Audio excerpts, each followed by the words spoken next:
G'day everyone and welcome back to NS2HD. This is going to be a brief tutorial video for anyone out there who's a budding commander or brand new NS2 player and has no idea what is going on with any of these buildings that you can see around me right now. So this is not aimed at advanced players or even intermediate players.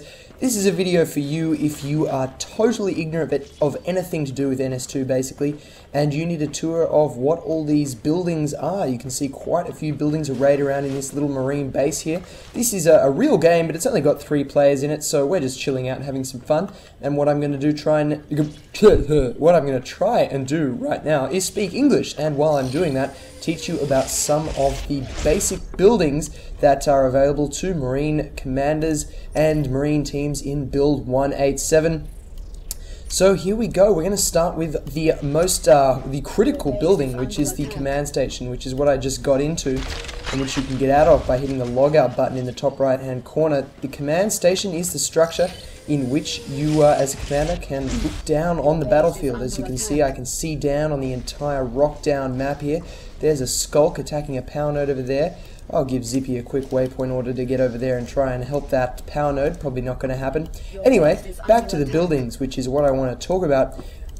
Aside from the command station, the really critical structure is this one. This is an infantry portal. An infantry portal allows you to spawn in to the game world after you are killed. So when your marine goes down, say if Zippy goes down here in his fight against this lone skulk that has just taken down that power node, he will be able to spawn back in at this infantry portal. So the first thing you need to do as a commander is build one, and that can happen by going to the bottom right hand corner, clicking on build and then infantry portal, and then you can place an infantry portal.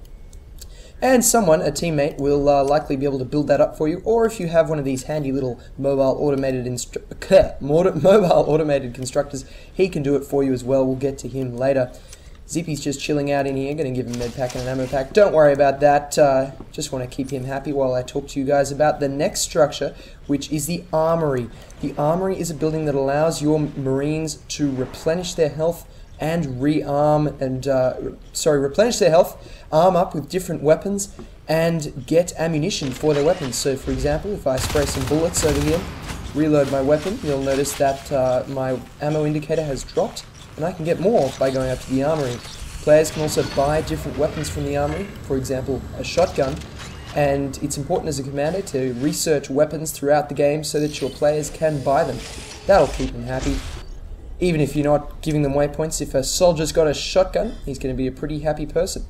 Later on in the game, you'll be able to get an advanced armory, a relatively expensive upgrade for 30 team res that will give access to things like grenade launchers and flamethrowers and probably some other goodies as the game develops. So that's 3 buildings so far. Let's move on to a 4th. This is the Arms Lab. Now the Arms Lab allows you to research weapon and armor upgrades for your team, and in future it will allow a couple of other cool little nifty things like catalyst packs as well. So there's the Arms Lab. I've got it sitting in the corner there.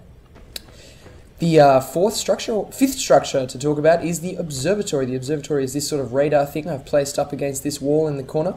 Let's get back inside and have a look at what this structure does. The observatory is all about sensing the enemy and moving. For example, I can use its scan ability to reveal an area, and I believe there's an alien hive here, and there you go. Using the scan ability has showed up everything in that room, and there is indeed a hell of a lot of alien presence in there, a lot of green slimy goo. I don't think I want to step in there. Other things the observatory can do is research phase tech, and we will see what phase tech does when it's finished. And distress beacon. Activating distress beacon will pull all your marines back to within range of the observatory. So if I were to press it, Zippy would be pulled back here. I won't do it because he's probably having fun and I don't want to interrupt him. Moving over here is the 6th, I'm really getting my numbers mixed up, but the 6th building to talk about is the robotics factory. The robotics factory gives access to, funnily enough, robots. One of them being a MAC, the mobile automated constructor, i.e. this little yellow thing which has been moving around and helping me build this base a little bit. He's great because he can also repair power nodes, such as the power node that was damaged down there. Oh, there's a fade. And he can also repair your structures and generally assist you in building up structures. The Ark, I'll build an Ark right now. The Ark is a siege weapon, a siege tank, a small tank that can drive around the map and attack alien structures with devastating force. It can attack through walls. All it needs is line of sight. Soldier needs order. Oh, Zippy needs an order. Let's send him over to scout over to that tech point, see what he can find over there. So that's what a robotics factory does, and there you go, there's the Ark, a little tank. Let's jump out and have a look at it. So nasty news for any alien team that sees one coming. You can hear it, it's growling, it sounds like it's powered by a little diesel motor or something. And when you want to use it, you deploy it, which I will quickly demonstrate. Even though it's not a building, it's just such a cool unit that I want to show it off. There's the deploy, and its big gun comes out, and it... Soldier Oh lost. dear. Zippy says, should I shoot the hive? And then he gets killed. That's unfortunate. Zippy's a great team player though. I've only been playing with him for a couple of minutes, but he is doing awesomely, and he's putting up with me being a loser commander who's not actually helping him right now. There you go, have a grenade launcher, Zippy. You picked it up. Alright, next structure to look at is this sentry gun. A sentry turret defends an area. It's not very powerful, but it can slow down enemies. Let's jump out and have a build of a sentry turret. It can slow down alien attacks.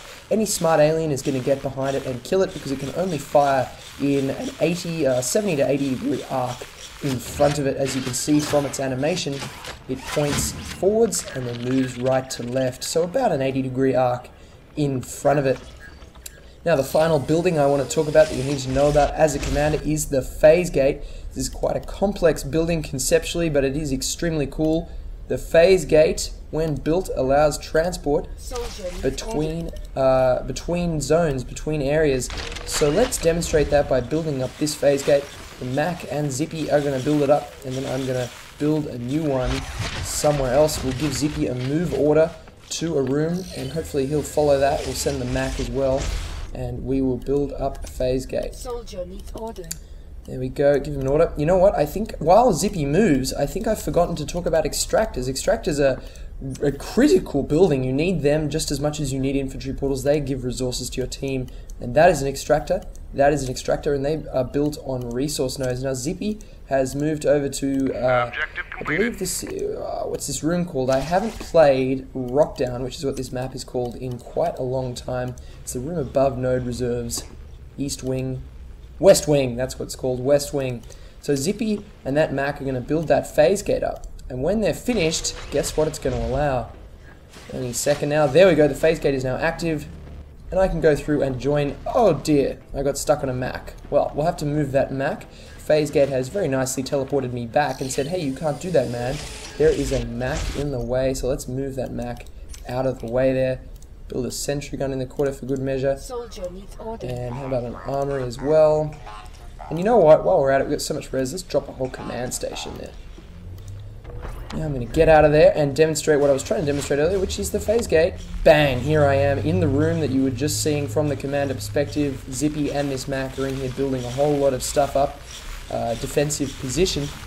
And so that is pretty much all the buildings that are currently available in Build 187. It's by no means an exhaustive list of the buildings that will be available in Build in the final Natural Selection 2 release, when it is actually released. Oh wow, the Ark just attacked something. Oh, the alien commander is trying to deploy infestation in here with some cysts, and luckily I had an Ark deployed, and it has just said, no way man, back the hell off. So a kind of nice little dividend for having that Ark there. The final thing I will talk about in this brief little tutorial is building placement.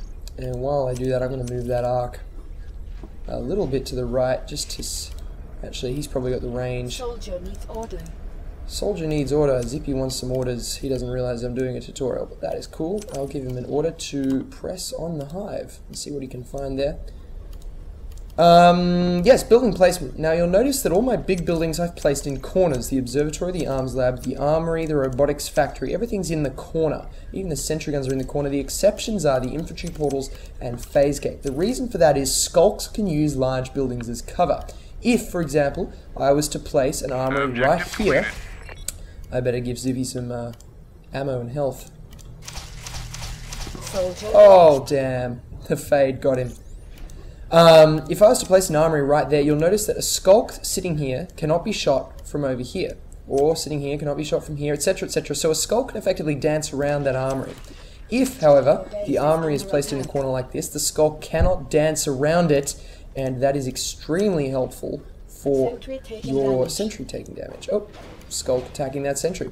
For your teammates as they try to defend a base, because a base like this has free sight lines all over it. As you can see, I can shoot all the way down to the end, through the phase gate, all the way to the right and left, to stop skulks that may be attacking the base. The infantry portals, on the other hand, phase down, zippy. True, and if I wasn't doing a tutorial, I'd be being a better commander and actually dealing with it. The infantry portals, however, are in the center of the room, and the reason for that is you want everyone to be able to cover your infantry portals and protect your teammates as they spawn. So putting them in the middle of the room is a good idea, because it allows you to... Let's build a robotics factory over here.